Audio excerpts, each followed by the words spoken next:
টিকা প্রচুর আসছে, কিন্তু টিকা আসছে পার্টির কাছে যাচ্ছে, টিকা আসছে পার্টির কার্যালয়ে যাচ্ছে, টিকা আসছে ভুয়ো আইএস অফিসারদের কাছে যাচ্ছে, টিকা আসছে ভুয়ো ভ্যাকসিন ক্যাম্পে যাচ্ছে। এত ভুয়ো ভরে আছে এখানে যে আসল যাদের টিকা পাওয়ার কথা তাদের জন্য শর্টেজ হয়ে যাচ্ছে। এটাই হলো বেঙ্গল মডেল। হঠাৎ করে পশ্চিমবাংলার মুখ্যমন্ত্রী প্রধানমন্ত্রী হবেন বলছেন, এবং আমরা জানি ঘাটালের অবস্থা, ঘাটাল পুরো ঘেটে গেছে, আমি কালকে বলেওছি। এবং ঘাটালে তার সভাসদরা বলছেন যে ঘাটালের সমস্যার সমাধান তখনই হবে যখন দিদি প্রধানমন্ত্রী হবে। অর্থাৎ আপনারা বুঝে নিন, ঘাটালের মানুষও বুঝে নিন যে এই সমস্যার সমাধান কোনোদিন হবে না যদি উনি প্রধানমন্ত্রী হয়ে সমস্যার সমাধান করবেন। আবার ফিরে আসি বেঙ্গল মডেলটা কি। আপনারা দেখলেন যে ওই পাটা খানিকটা ডুবে জলে দাঁড়িয়ে আছেন এবং বন্যা খুঁজছেন। এই হলো বেঙ্গল মডেল। আর একটু বলি, উড়িষ্যার মতন একটি রাজ্য আমাদের থেকে বেশি জিএসটি সেই রাজ্য আদায় করেছে। উড়িষ্যার মতন রাজ্য পশ্চিমবাংলার থেকে বেশি জিএসটি আদায় করেছে। উড়িষ্যাতে তো কলকাতা নেই, কলকাতার মতন এই বিশাল একটি শহর তো নেই, এবং কলকাতা যে একটি বাণিজ্যের কেন্দ্র ছিল এক সময়, সেই রকম তো শহর উড়িষ্যায় নেই। কিন্তু উড়িষ্যার সরকার নবীন পট্টনায়কের সরকার করেছে। নবীন পট্টনায়ক খেলা হবে বলেননি। হকি টিমের প্লেয়াররা যাতে ট্রেনিং পায়, তারা যাতে ঠিক মতো সাপোর্ট পায়, তার সুনিশ্চিত তিনি করেছেন, এবং তার রেজাল্ট আমরা আজকে অলিম্পিকে দেখলাম। কিন্তু 16ই আগস্ট আমরা পশ্চিম বাংলায় দেখব যে পশ্চিম বাংলায় নিয়োগের কোনো ব্যবস্থা নেই। আজকে এইরকম সময় পশ্চিম বাংলার সবচেয়ে সো কল্ড ইম্পর্টেন্ট হাসপাতালে দিনের পর দিন নার্সরা বিক্ষোভ করছে। পরীক্ষা হচ্ছে কিন্তু নিয়োগ হচ্ছে না। এই হলো বেঙ্গল মডেল। এবং হঠাৎ করে উনি এই বেঙ্গল মডেলটা মানুষের সামনে, সারা রাজ্যের সামনে তুলে ধরতে চায়। আজকে ভারতবর্ষ প্রায় মনে হয় সারা পৃথিবীতে দ্বিতীয় স্থানে মোবাইল তৈরি করাতে। পশ্চিম বাংলায় মোবাইল তৈরি করার কারখানা এসছে কি? ফরেন ইনভেস্টমেন্ট, বিদেশি বিনিয়োগ যেটা বলা হয়, গুজরাটে এসছে গত 4 বছরে 37%। সারা ভারতবর্ষে যত আসে 37% গুজরাটে এসছে। পশ্চিম বাংলায় গত 4 বছরে, যদি আমি 4 বছর ধরে নিই, 10 বছর ধরে আর বেশি দুঃখ দেব না নিজেকে, 4 বছর যদি ধরি 1% এসছে। উনি ত্রিপুরায় যাচ্ছেন বেঙ্গল মডেল বিক্রি করতে, এনে নিবি বেঙ্গল মডেল নেই, 1% এসছে। 37% গুজরাটের কথা বলা হবে না কেন? প্রচুর বাঙালি তো গুজরাটে রয়েছে। তারা কি অবস্থায় আছে একটু জিজ্ঞেস করলেই হয়। কেউ ফিরে আসতে চায় না। এবং যদি গুজরাটের কথা বলা হয়, বলে দাদা খুব ভালো আছি এখানে এই জিনিস পাই আমরা। নরেন্দ্র মোদী মুখ্যমন্ত্রী হওয়ার পর, আমি যদি প্রায় 20-25 বছর আগেকার কথা বলি, আজ অব্দি একদিনের জন্য গুজরাট কোন মেজর শহরে রায়টের জন্য বা সেই রায়টের জন্য কারফিউ হয়ে সেই শহর বন্ধ থাকেনি। তো কেন গুজরাট মডেলের কথা হবে না? এবং এই মডেল তো প্রধানমন্ত্রী হওয়ার পর উনি তৈরি করেন, উনি যখন মুখ্যমন্ত্রী ছিলেন তখন তৈরি করেছেন। গুজরাট মডেল কি সেটা আমরা জেনেছি। গুজরাট মডেল দেখে ওনাকে ভারতের প্রধানমন্ত্রী তারপর নির্বাচিত করেছে মানুষ। বেঙ্গল মডেল কি? এই বেঙ্গল মডেল যে আমি অন্য দল করি বলে আমার বাড়ির রান্নাঘরের বাসনটাও পর্যন্ত কেড়ে নিয়ে যাওয়া হবে, এ হলো বেঙ্গল মডেল। আমি অন্য দল করি বলে জেসিবি দিয়ে আমার বাড়ি গুঁড়িয়ে দেওয়া হবে, এ হলো বেঙ্গল মডেল। আমি অন্য রাজনৈতিক মত পোষণ করি কেবলমাত্র গিয়ে ভোটটা দিয়েছি। আমি দিয়েছি আমার ওয়ার্ডে, আমার পাড়ায়, আমার পঞ্চায়েতে বেশিরভাগ মানুষ সেই দলকে দিয়েছে, আমি যে দলকে দিয়েছি, এবং আমার মত অন্য দলের থেকে, শাসক দলের থেকে ভিন্ন মত। আমরা সেই ওয়ার্ডে অন্য দলকে ভোট দিয়েছি বলে আমার ওয়ার্ডের লাইট কেটে দেওয়া হবে, কলের জলের পাইপ কেটে দেওয়া হবে, রাস্তাঘাট উপড়ে ফেলে দেওয়া হবে। এই হলো বেঙ্গল মডেল। ত্রিপুরাতে 95%, আমি যখন হয়তো আপনাদের সাথে এখন বলছি 100% হয়ে গিয়ে থাকে, 95% মানুষকে প্রথম ভ্যাকসিন ডোজ কমপ্লিট হয়ে গেছে 18+ ত্রিপুরা। এবং বিশ্বাস করবেন না, একবারের জন্য বিশ্বাস করবেন না যে ছোট রাজ্যগুলো, বিজেপি শাসিত রাজ্যগুলোকে বেশি টিকা দেওয়া হচ্ছে না, একেবারেই না। সব রাজ্যগুলোকে তাদের জনসংখ্যা অনুযায়ী টিকা দেওয়া হচ্ছে। Tripura only state, first state to achieve this. এ হলো ত্রিপুরা মডেল। বেঙ্গল মডেল কি? ও বিজেপি করো না, এই টিকা দিবি না, এ হলো বেঙ্গল মডেল। ও বিজেপি কে ভোট দিয়েছিস না, এই বারকোড লাইন থেকে টিকা দিবি না, এ হলো বেঙ্গল মডেল। টিকা আসছে, ইউনিভার্সাল টিকাকরণ প্রত্যেকটা স্টেটে হচ্ছে, প্রত্যেকটা রাজ্যে ইউনিভার্সাল টিকাকরণ হচ্ছে, সবার জন্য টিকা আসছে। কেবলমাত্র পশ্চিম বাংলার রাজনৈতিক টিকাকরণ হচ্ছে, রাজনৈতিক টিকাকরণ। এবং কিছু লোকে বলে যে টিকা কম আসছে, তারা বলছে যে নরেন্দ্র মোদী সরকার পশ্চিম বাংলার মানুষকে টিকা দিচ্ছে না।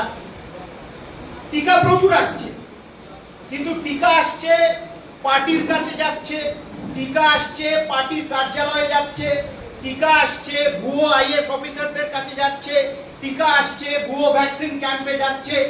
এত ভুয়ো ভরে আছে এখানে যে আসল যাদের টিকা পাওয়ার কথা তাদের জন্য শর্টেজ হয়ে যাচ্ছে। এটাই হলো বেঙ্গল মডেল।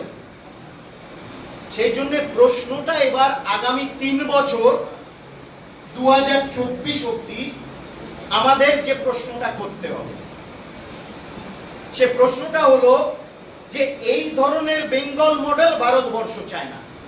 এবং আমাদের বলতে হবে এটা কিন্তু বেঙ্গল মডেল না। আমরা যদি বলি যে এটা বেঙ্গল মডেল, এটা পশ্চিম বাংলার মানুষকে অপমানিত করা, কেননা মানুষ এই মডেল চায় না। এটা হচ্ছে, আর মানে আমি আর নাম নিচ্ছি না, আজকাল আর নাম নিই না, কিন্তু এটা হচ্ছে সেই মডেল। আর কার মডেল? সেই তার মডেল। তার মডেল যিনি প্রধানমন্ত্রী হতে চান, হ্যাঁ, এটা হচ্ছে তার মডেল।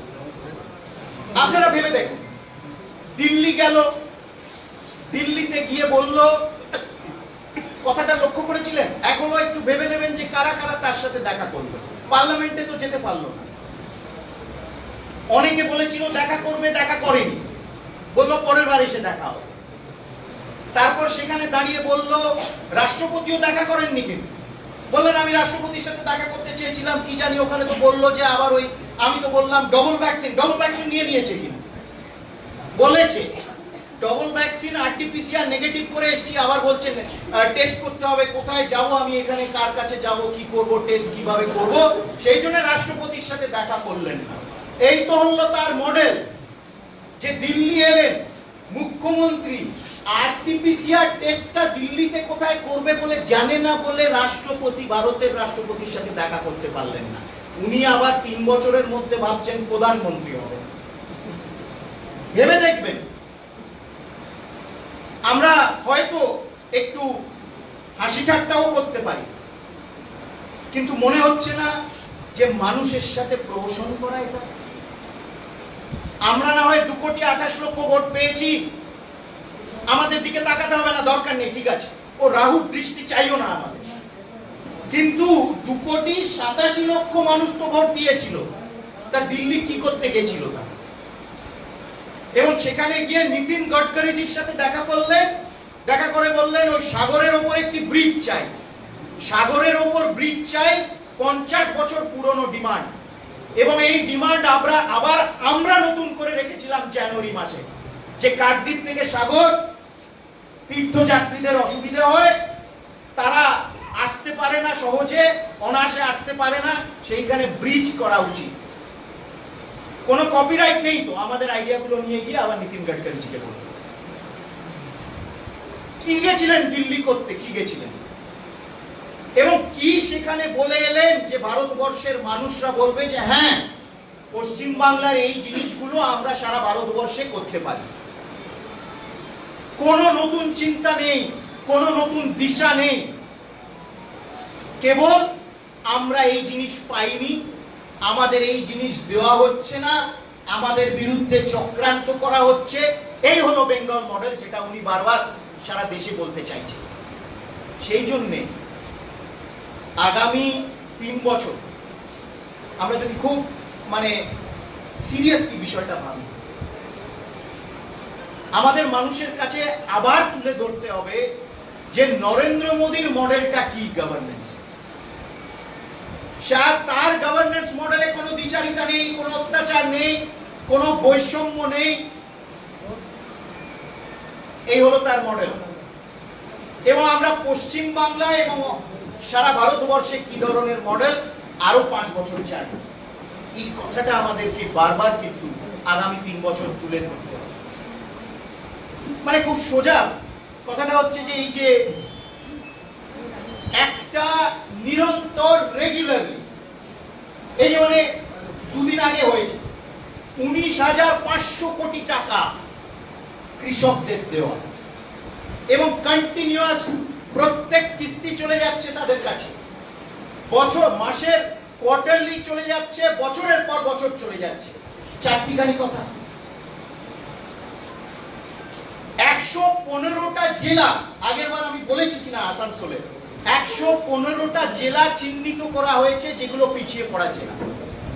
এবং সেই জেলাগুলো 2018 থেকে 2020 বিশেষ প্রকল্প সেই জেলাগুলোতে হচ্ছে পিছিয়ে পড়া জেলা, যেখানে মাওবাদ রয়েছে, যেখানে কোনো রকম উন্নতি হয়নি, উন্নয়ন হয়নি। সেই জেলাগুলোতে শিক্ষা, স্বাস্থ্য, পরিকাঠামোর দিক থেকে এত উন্নতি হয়েছে যে ইউনাইটেড নেশন রিপোর্ট দিয়েছে, যেটা হলো একটি মডেল। এবং এটা সম্ভব হয়েছে কেন? প্রধানমন্ত্রী কালেক্টরদের সাথে ডাইরেক্ট কথাবার্তা বলছেন, কালেক্টরদের সাথে উনি ডিসকাশন করছেন, কালেক্টরদের উনি উদ্বুদ্ধ করছেন, উনি এগিয়ে নিয়ে যাচ্ছেন তাদেরকে। এই হলো ভারতবর্ষের মডেল।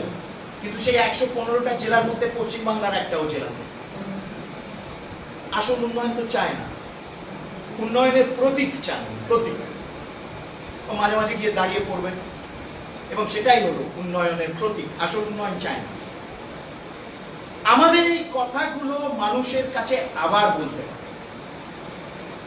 এবং এখানে কিন্তু থেমে থাকার কোনো অবকাশ নেই, বারবার করে বলতে হবে।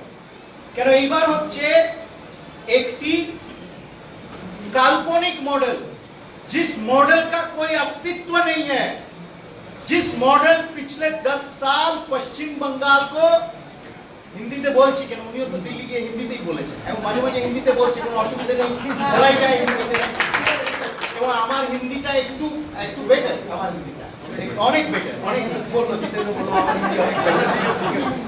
আমি হিন্দিতে বলি, एक ऐसा मॉडल जो बार बार वो कह रही है इसका कोई अस्तित्व नहीं है। आप ग्राउंड में पिछले 10 साल देखिए, 1 दशक पश्चिम बंगाल का क्या दुर्वस्था हुआ है। इसके पहले भी अवस्था ठीक था, ये मैं नहीं कह रहा हूं, मैं ये कह रहा हूं कि वो चुनाव लड़ी थी 2011 में कि परिवर्तन लाएगी, और 2011 से पिछले 10 साल किस तरीके के परिवर्तन आया है, मैंने आपको कुछ उदाहरण मैंने आपको दिया है। इंफ्रास्ट्रक्चर के दृष्टि से अभी भी एक अस्पताल में काकद्वीप सागर का बात कर रहा था, आप एक अस्पताल जाइए, उसको रेफर करते करते जब तक फाइनल अस्पताल में आता है उसका अंतिम क्रिया का समय हो जाता है। ऐसा ही सिचुएशन है। और ये मॉडल जहां शिक्षा, क्या परिस्थिति है बंगाल का, देखिए सारे स्कूल बंद है, विद्यार्थियों का क्या सिचुएशन है आप देखिए, आधा से जगह एकदम से फ्लड सिचुएशन है, टीका सही ढंग से नहीं हो रहा है, विनियोग जो आना है उसका क्या कंडीशन है हमको मालूम नहीं है। मैंने कहा आपको गुजरात और बंगाल के अगर आप कंपैरिजन कीजिए और এবং এই পরিস্থিতিতে হঠাৎ তার মনে হচ্ছে ত্রিপুরাতে গিয়ে হই হই করবে। ত্রিপুরাতে গিয়ে হই হই করার একটাই কারণ যে পশ্চিম বাংলার বন্যা আমরা ভুলে যাই, পশ্চিম বাংলার স্কুল কলেজের অবস্থা আমরা ভুলে যাই, পশ্চিম বাংলার হাসপাতালগুলোর অবস্থা আমরা ভুলে যাই, পশ্চিম বাংলার নার্সের অবস্থা আমরা ভুলে যাই, পশ্চিম বাংলায় যারা বিরোধী দল করে তাদের অবস্থা আমরা ভুলে যাই, যাতে সবাই ত্রিপুরা নিয়ে ভাবে। এবং ত্রিপুরাতে গিয়ে সেই জন্য সাইক্লিক এক একটা প্লেন চার্টার্ড করছে, সেখানে যাচ্ছে, হই হই করছে, চলে আসছে। ত্রিপুরার মানুষরা বলছে না আমরা ভালো আছি, এখানে আমরা চাই না, এখানে কেন হই হই করছে। এই হলো মডেল। সেই জন্য আমি বলছি যে ৭৫ বছরে দাঁড়িয়ে আমরা দেখতে পাচ্ছি যে ভারতবর্ষে একটি অসাধারণ মডেল আমাদের সামনে রয়েছে এবং ভারতবর্ষ এগিয়ে যাচ্ছে। পশ্চিম বাংলাও ৭৫ বছর আগে গঠন হয়েছিল, কিন্তু পশ্চিম বাংলা আমরা দেখছি যে এগোতে পারছে না। সেই জন্যই শীর্ষক আজকে যে ভারত এর স্বাধীনতার ৭৫ বছর, পশ্চিম বাংলা গঠনের ৭৫ বছর। এই ৭৫ বছরে আমরা কি পেলাম এই প্রশ্নটা আমাদের করতে হবে। পশ্চিম বাংলা কেন তৈরি হয়েছিল এই প্রশ্নটা আমাদের করতে হবে। एक संप्रदाय के लिए बना था क्या पश्चिम बंगाल? वो आज तय करेंगे कि कंसोलिडेट करके वोट देंगे तो किसको मुख्यमंत्री बनाएंगे, वो तय करेंगे। पश्चिम बंगाल तो नहीं बना था इनके लिए। रह सकते हैं सबका साथ, हम सबका विकास कहते हैं, पर तुष्टीकरण बंद होना चाहिए, क्योंकि नहीं तो विकास सिर्फ तुष्टीकरण का विकास हो रहा है और उनका ही विकास हो रहा है और मार खा रहे हैं हम लोग। সবচেয়ে বেশি যারা আক্রান্ত তারা তপশিলি জাতির মানুষ। কেন এই প্রশ্নটা আমরা করি। তামসা মাদল নিয়ে নাচতে যাচ্ছিল ঝাড়গ্রামে এবং ঝাড়গ্রামে সবচেয়ে বেশি আক্রান্ত যারা হয়েছে বিরোধী দলের যারা বিজেপির কর্মী তারা তপশিলি জাতি। কেন এর উত্তর তো উনি দিতে পারছেন না। এটাই কি বেঙ্গল মডেল? এবং গুজরাটের দাঙ্গে যখন প্রধানমন্ত্রী মুখ্যমন্ত্রী নরেন্দ্র মোদী ছিলেন তখন দাঙ্গে সবচেয়ে বেশি ডেভেলপমেন্ট হয়েছে। ট্রাইবাল এলাকা, ম্যাক্সিমাম ট্রাইবাল পপুলেশন, সেখানে স্কুল, সেখানে জল, মহিলা সুরক্ষা, নারী শিক্ষা সেখানে সবচেয়ে বেশি করেছেন। এই হলো তার মডেল। এবং বেঙ্গল মডেল তারা সবচেয়ে বেশি মার খাচ্ছে। আমি খালি আপনাদের বলছি আপনারা খুব ঠান্ডা মাথায় বসে চিন্তা ভাবনা করবেন। এবং দুদিন আগে আমরা দেখলাম তো বেঙ্গল মডেল কি। একজন এইখানকার এক্স মেয়র সে তার কর্মীদের পাশে দাঁড়াতে গেলেন, সেটা তার ন্যায্য লেজিটিমেট পলিটিক্যাল ডেমোক্রেটিক রাইট। তার কর্মীদের পাশে উনি দাঁড়াতে গেলেন, সেখানে তাদের উপর আক্রমণ করা হলো, উনি আক্রান্ত হলেন। আমরা প্রতিদিন বেঙ্গল মডেল দেখছি, মানে আবার বেঙ্গল মডেল না, মানে ওনার মডেল প্রতিদিন আমরা দেখছি। সেই জন্য আগামী ৩ বছর একেবারে আমাদের একটি লক্ষ্য হচ্ছে ২৪-৪২, একটি মাত্র লক্ষ্য। এবং আমাদের ৩ বছর বলতে হবে মানুষকে এই হলো নরেন্দ্র মোদীর মডেল। এই মডেল যাতে ভারতবর্ষে আরো 5 বছর আমরা চালাতে পারি তার ব্যবস্থা আপনাদের করতে হবে। এবং আগামী দিনে এই মডেল যাতে পশ্চিম বাংলায় আসতে পারে তার জন্য যাতে আমরা এগিয়ে যেতে পারি এর ব্যবস্থা আমাদেরকে করতে হবে। আমি এই কথাগুলোই বলতে চাইছিলাম। আপনারা অনেক ধৈর্য ধরে শুনেছেন। আজকে অনেক কথা ছিল মনের মধ্যে, ওই জন্য বললাম। কেন হাতে যখন ক্ষমতা থাকে না তখন ক্ষমতার বাইরে থেকে কিভাবে কাজ করা যায় সেটাও আমাদের সুনিশ্চিত করতে হবে। পার্লামেন্টে দাঁড়িয়ে অমিত ভাই একবার বলেছিলেন, অমিত শাহ মহাশয় বলেছিলেন যে भारतीय जनसंघ, भारतीय जनता पार्टी, ये विपक्ष में रह के हमने अपना राजनीति किया है। ये दल हमने बढ़ाया है विपक्ष में रह के। हम जितने दिन विपक्ष में रहे उतने ही दिन हम मजबूत बने और जाकर फिर हम सरकार का गठन हमने किया। 50 साल हम विपक्ष में रहे, कोई चिंता नहीं है। इसलिए आप सोचिए कि हम पश्चिम बंगाल में हम विपक्ष में आ गए हैं और ये दल विपक्ष में रह के इस दल को मैक्सिमम ऑक्सीजन मिलता है। अब हमको ऑक्सीजन मिल रहा है, विपक्ष में रह के हम इतना ऑक्सीजन हमको मिलेगा कि आने वाले दिनों में हम ही बनेंगे पक्ष, अपना पक्ष ही हम बनाएंगे। और इसको आप ऐसा कर दीजिए 3 साल प्लस 2 साल। अगर आप ऐसा सोचते हैं ना, 2024 आ गया है, समय आ गया है, 3 साल निकल जाएगा, 3 साल प्लस और 2 साल, ये 5 साल टिकेंगे कि नहीं देखिए, वो तो दूसरा अलग बात है। क्योंकि इन्होंने कभी 75 सदस्य झेला नहीं है, जो कि सिंगल लार्जेस्ट ऑपोजिशन है।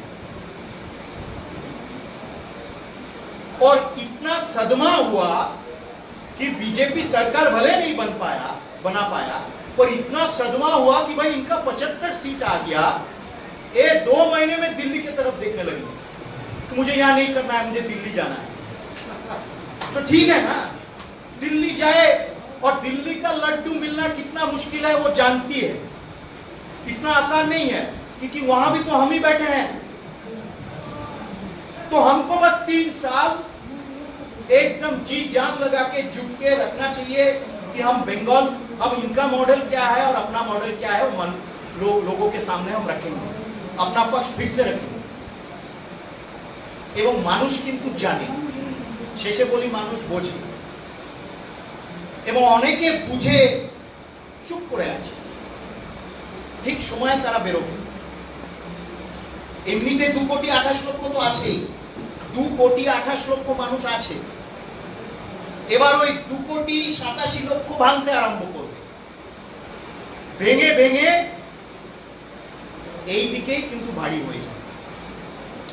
কিন্তু পরিষ্কার কথা হচ্ছে, आप जो लोग यहाँ राइजिंग आसनसोल के सदस्य हैं, उसके साथ पार्टी के पदाधिकारी हैं, अपने कार्यकर्ता हैं, सदस्य हैं, आपसे एक ही विनती है। जितेंद्र जी मेरा मित्र है और इनके ये जो पूरा इनिशिएटिव है, इस इनिशिएटिव के माध्यम से हमको एकदम विषय रखना चाहिए, एक एक विषय रखना चाहिए। उस विषय के ऊपर हम खुद अध्ययन करें, आपस में हम बातचीत करें और फिर उस विषय लोगों के सामने रखना चाहिए। मैं ये दावे के साथ कहता हूं, हम लोगों को अंडर एस्टिमेट हमको नहीं करना चाहिए।